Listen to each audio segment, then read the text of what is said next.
mudah-mudahan semua Bapak Ibu guru, semua warga sekolah ini termasuk karyawan, siswa, orang tua, komite juga tetap mempertahankan kondisi SMK 12 Surabaya itu, sehingga sekolah ini saya bermimpi ingin menjadi sekolah wisata.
Assalamualaikum warahmatullahi wabarakatuh. Saya Bu Eli Dipujastuti, Kepala Sekolah SMK 12 Surabaya. Saya peduli pada lingkungan ini sudah lama, sejak tahun 2007 di SMP Negeri 40 Surabaya. Berikutnya 2007 saya berpindah ke SMP 23 Surabaya. Banyak yang saya kerjakan sana, mulai dari greenhouse dan lain-lainnya, sehingga juga banyak menyabet juara tentang eco school. Berikutnya, saya bergeser ke SMP 15 Surabaya. Hal yang saya lakukan peduli pada lingkungan, dan terakhir di SMP Negeri 12 Surabaya sejak tahun 2019 sampai sekarang. Setiap harinya yang saya lakukan adalah ngecek tanaman di lingkungan, terutama di greenhouse ini. Ini ada tanda-tanda biji trembesi. Tempo hari kita membenihkan biji sini. Kemudian satu polybag itu ada beberapa benih. Sekarang sudah mulai kita pisah. Satu polybag, satu tanaman biji, satu trembesi, yang besok rencananya mau saya tanam di daerah Karangan. Berikutnya Bapak Ibu juga ada ini lidah buaya, ada biji dari tanaman kangkung, bibitnya tomat, lombok, bayam, dan ada juga dari tabebuya. Ini semua adalah usaha dari teman-teman, dari guru-guru dan dari karyawan sini. Karena ini musim pandemi, dulu kan ada siswa masuk, saya ajak siswa. Karena siswa tidak ada, sehingga kita menggunakan ini secara guru aja juga menjaga protokol kesehatan. Sehingga yang ini adalah guru-guru dan karyawan, karena siswa tidak boleh tetap muka di sini. Juga kita mempunyai rumah jamur. Rumah jamur ini juga budidaya dari teman-teman semuanya, guru-guru, karyawan, semua terlibatkan. Karena begitu luasnya SMK 12 Surabaya, sekitar 1,6 hektar, dan kita membutuhkan banyak tenaga. Di jamur itu juga setiap harinya juga kita kunjungi, setiap hari juga ada panennya yang membeli dari teman-teman kita sendiri. Terus kembali juga kepada kita budidaya juga ikan lele, karena ikan lele atau ikan putih dari limbah air wudhu kita budidayakan untuk ikan lele. Berikutnya kita juga manfaatkan rainwater tank dari pembuangan hujan, kita tampung di saluran air, masuk kepada water tank untuk digunakan saatnya kita mulai musim kemarau untuk menyiram tanaman. Sehingga di sini banyak hal saya lakukan terkait dengan peduli lingkungan. Semua warga ikut semuanya, termasuk komite. Nanti kita penanaman tanaman di Bosem itu komite semuanya ikut, termasuk orang tua, semua guru dan karyawan. Sehingga semua warga saya gerakan semuanya supaya peduli dengan lingkungan, sehingga saya bisa mencabut untuk Ebat Masa tahun ini.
kita juga mempunyai kegiatan di Rumah Jamur SMA Negeri 12 Surabaya.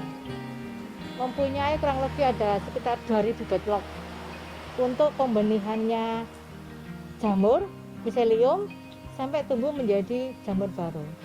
Itu kurang lebih sekitar ada yang bagus, ada sampai 10 kali panen, sehingga nanti setelah panen itu, backlognya itu kan nggak terpakai, pakai untuk kompos. Berikutnya yang untuk backlog ini setelah berbuah dibeli oleh guru-guru sendiri untuk pemutaran uangan untuk jamur.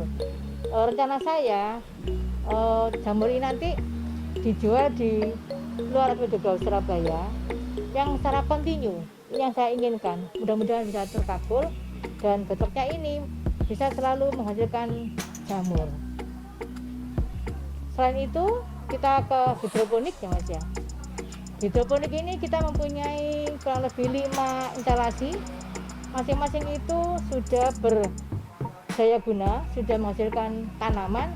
Tanamannya itu antara mungkin sawi daging sama sawi tea, juga ada bayam, juga ada seledri. Ini Bapak Ibu sama juga gitu, sama dibeli oleh guru-guru kita, disimpan untuk beli benih lagi. Harapan saya juga sama, hidroponik ini bisa kita jual keluar atau ke supermarket mana yang bisa menampung itu sehingga ada berkelanjutannya. Karena saat pandemi kita masih juga sulit untuk tatap muka, kita mengerjakan hanya beberapa orang, tetapi ada hasilnya, yang penting itu hasilnya sehingga produk ini bisa dimanfaatkan oleh orang lain. Selain hidroponik Bapak Ibu, kita juga memiliki kolam ikan lele, pemanfaatan dari limbah air wudhu. Dari lele ini insya Allah beberapa bulan gitu bisa ada hasilnya dan sama juga kita akan manfaatkan, mungkin dibuat nugget, dibuat pentolnya bakso dan lain-lainnya, sehingga semua yang kita dapatkan ini kita ada manfaatnya dan kita mudah-mudahan berdaya guna. Selain itu Bapak Ibu juga ada rumah kompos. Rumah kompos ini sudah lama banget, dari pengomposan itu dari daun yang kering kurang lebih 2 bulan itu sudah mulai rapuh sehingga menjadi pupuk kurang lebih sekitar 3 bulan. Selain itu juga ada sampah anorganik dari bahan-bahan sisa makanan kita proses juga menjadikan pupuk kompos juga. Tapi saat ini kompos ini masih kita manfaatkan sendiri karena Surabaya begitu luasnya 1,6 hektar, sehingga kalau butuh kompos harus beli, memanfaatkan kompos yang ada di Surabaya.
Di SMP Negeri 12 ini selalu digerakkan kegiatan Jumat Adiwiyata. Pada kegiatan Jumat Adiwiyata itu Ibu selalu mengajak para guru dan petugas kebersihan semuanya dilibatkan untuk mengikuti kegiatan Jumat Adiwiyata. Jadi beliau merupakan motor penggerak lingkungan. Baik pada waktu sebelum di 12 di SMP Negeri 15 dan sekarang beliau ada di SMP Negeri 12. Jadi pantas kalau beliau menyandang sebagai Eko Headmaster Junior of the Year 2020.